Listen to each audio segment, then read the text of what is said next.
F. McKenzie, Jr. for testifying before. While the DoD helps conduct the emergency evacuation, it's a State Department that is responsible under law for developing the plan and leading the evacuation. Is that your understanding? Yes. The State Department is the lead federal agency for planning and execution, oversight of the execution of the non-combatant operation. And the Department of Defense is in support of, and other departments are in support of the State Department. The State Department's the lead federal agency for NEOs. That's correct. General McKenzie? I agree with that. General Mark A. Milley, and former commander of the United States Central Command. And Embassy Kabul had a plan, had what we would call an F-77 list, which is the list of U.S. Citizens and their families that are in the country.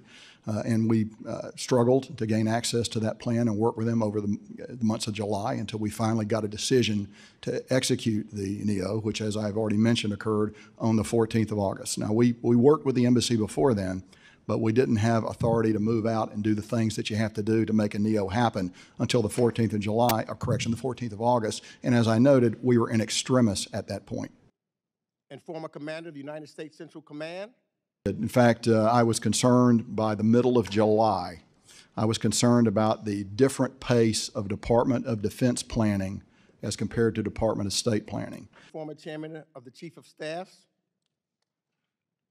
General. Having a plan is one thing, preparing the plan, vetting the plan, coordinating the plan with the people that are going to actually carry you out, the Department of Defense, that's another set of tasks completely. And that was too little, too late. It is my judgment that it was far too little, far too late. Was that your assessment, General Milley?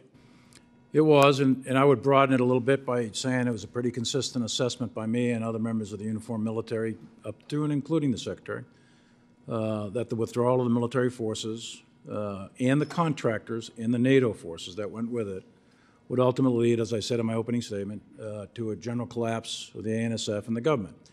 And as I mentioned, the tension was, when would those conditions be made? It was also our assessment at the time that keeping an embassy open in a war zone, which Afghanistan was, and to do that without the presence of the U.S. military and the contractors, NATO, et cetera, that embassy would be untenable. And that was your advice to the State Department and the White House? Well, as you know, because of the requirements of executive privilege, et cetera, I can tell you what my assessments were at the time, and those were my thoughts at the time. Do you believe that their failure to plan timely created the chaos at HKIA Airport?